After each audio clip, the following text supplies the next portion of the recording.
প্রাক্তন মালদা পুরসভার পুরপ্রধান কার্তিক ঘোষকে সরানো হলো। তৃণমূল কংগ্রেসের সেনাপতি অভিষেক বন্দ্যোপাধ্যায়ের নির্দেশে সরানো হলো কার্তিক ঘোষকে। গতকাল বিকাল 4টার সময় জেলা শাসকের কাছে পদত্যাগপত্র জমা দেন তিনি। জেলা তৃণমূল কংগ্রেসের সভাপতি আব্দুল রহিম বক্সির রথবাড়ি এলাকায় জেলা তৃণমূল কংগ্রেস কার্যালয়ে মঙ্গলবার সন্ধ্যা 7টা নাগাদ সাংবাদিক বৈঠক করে একথা জানান।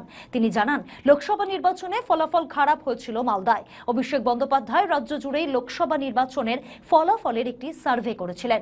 মালদা জেলার পুরাতন মালদা পৌরসভা এলাকায় ভালো ফল করতে পারেনি দল। অভিষেক বলেছিলেন, পারফরম্যান্স ভালো না হলে পদ থেকে অব্যাহতি দেওয়া হবে। ঠিক সেই মতো দলীয় নির্দেশেই আজ পুরাতন মালদা পৌরসভার চেয়ারম্যান জেলা শাসকের কাছে পদত্যাগপত্র জমা দিয়েছেন। আগামীতে পুরাতন মালদা পৌরসভার চেয়ারম্যান কে হবেন দলীয় নির্দেশ পেয়ে তা ঠিক করা হবে বলে জানান জেলা সভাপতি। প্রেস মিট দেখেছি, মানে প্রেস এসছে আর কি জানার জন্য। প্রেস মিট আমি ডাকিনি। পুরাতন মালদা পুরসভা নিয়ে কিছু ব্যাখ্যা বা বিশ্লেষণ কিছু করবে না। আজকে পুরাতন মালদা পৌরসভার চেয়ারম্যান সম্মানীয় কার্তিক ঘোষ মহাশয় বেলা 3টা, 3:30, 4টার দিকে তিনি তার পদত্যাগপত্র জমা দিয়েছেন ডিএম অফিসে। দলীয় নির্দেশ ছিল, দলকে মান্যতা দিয়ে তিনি সেই দলের নির্দেশকে মান্যতা দিয়ে তিনি তার পদত্যাগপত্র জমা দিয়েছেন। আজকে শুধু কি চেয়ারম্যান দিয়েছেন না ভাইস চেয়ারম্যান? না, আজকে চেয়ারম্যান দিয়েছেন। আর আরো দলীয় নির্দেশ যখন আসবে, যদি কোনো নতুন নির্দেশ আসে, আমরা তৃণমূল কংগ্রেস মালদা জেলা কমিটি সেই নির্দেশ কার্যকর করার চেষ্টা করব। বেশ কিছুদিন আগে তো পদত্যাগে একটু দেরি হলো কেন, কি মনে হচ্ছে? না, দেরি ঠিক বলা যাবে না।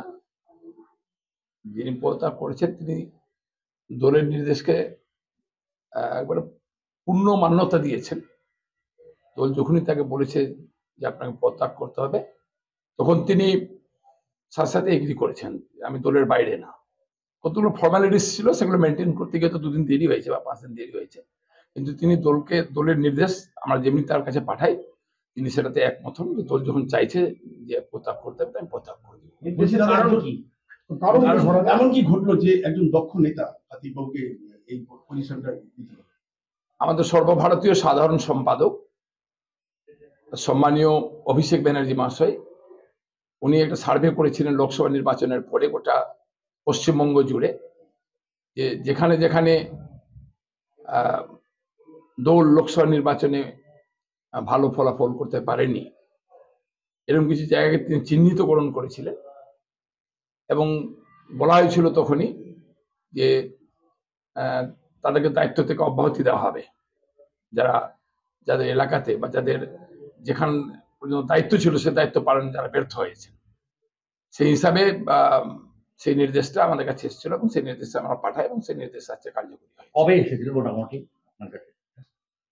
এই দিন 5-6 হবে বা 7 হবে। নতুন চেয়ারম্যান নিয়ে কোনো প্ল্যান নেই? আর নতুন চেয়ারম্যান আমরা নির্দেশ তাড়াতাড়ি পেয়ে যাব এবং এই ফার্স্ট প্রসেসটা শেষ হলেই আমরা নতুন চেয়ারম্যান খুব দ্রুত গতিতে আমরা ঠিক করব। কি মনে হচ্ছে পৌরসভা তো ফল খারাপ হয়েছিল, একটা পৌরসভা বললে একটা পৌরসভা রেখে দিল। না, আমরা এটা বলিনি যে কোনটা খারাপ হয়েছে কোনটা ভালো হয়েছিল। আমি যেটা বলেছি যে এটা তদন্ত হয়েছে, সার্ভে করা হয়েছে গোটা রাজ্য জুড়ে, এবং সেই সার্ভের ভিত্তিতে আস্তে আস্তে করে সর্বত্রই বলা হচ্ছে যে যেখানে যেখানে মনে করছেন রাজ্য নেতৃত্বরা, তারা নির্দেশ পাঠাচ্ছেন জেলার মাধ্যমে, এবং আমরা জেলা সেটাই কার্যকরী করার চেষ্টা করছি।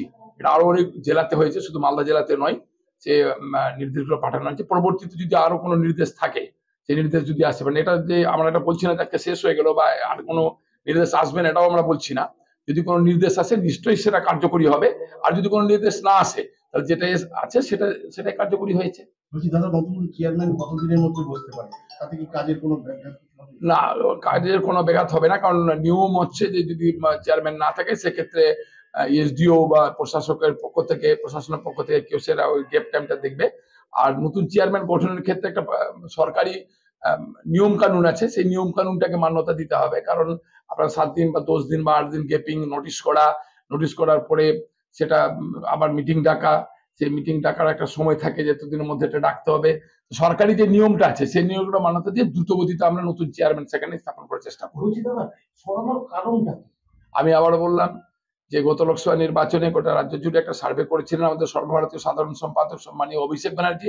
সেই সার্ভের ভিত্তিতে তিনি বলেছিলেন ওপেনলি, আপনাদের চ্যানেলগুলোতেও খবর হয়েছিল, তিনি বলেছিলেন যেখানে যেখানে খুবই খারাপ ফলাফল হয়েছে সেগুলোকে চিহ্নিতকরণ করে সেখানে যারা মূল দায়িত্বে আছেন তাদেরকে অব্যাহতি দেওয়া হবে এবং নতুন মুখকে নিয়ে এসে সামনে বিধানসভা নির্বাচনের জন্য প্রস্তুত করা হবে। সেই হিসাবে বিভিন্ন জায়গায় জেলার তিনি বলেছেন প্রত্যাগ করতে, অনেকে করেছেন অনেকে করছেন ইত্যাদি ইত্যাদি। ফার্দার আরো কোনো যদি আমাদের কাছে কোনো সেখান থেকে নির্দেশ আছে, একটা নির্দেশ এসেছিলাম সেটা কার্যকরী করেছি এবং যিনি চেয়ারম্যান ছিলেন তিনি দলকে মান্যতা দিয়ে দলের নির্দেশকে মেনে কোনো বিরোধিতা না করে তিনি সাথে সাথে প্রত্যাগ করেছেন। ইংরেজ বাজারের ক্ষেত্রে তো একই ফলাফল হয়েছিল, সেক্ষেত্রে কি নির্দেশ এসেছে? আমি বারবার আপনাদের সামনে বলার চেষ্টা করছি যে দল একটা নির্দেশ পাঠিয়েছে, দলের নির্দেশ কিন্তু শেষ হয়ে যায়নি। দল আমাদেরকে বলে দেয়নি যে ফার্দার কোনো নির্দেশ আর আপনাদের 2026 সাল পর্যন্ত যাবে না।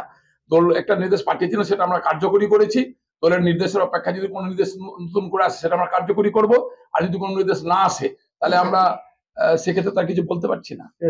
ভাইস চেয়ারম্যান নিয়ে কোনো কিছু এসছে এখন? দাদা, বিজেপির সঙ্গে কার্তিক বাবুর কোনো যোগাযোগ ছিল? সেই অভিযোগ কি পেয়েছে?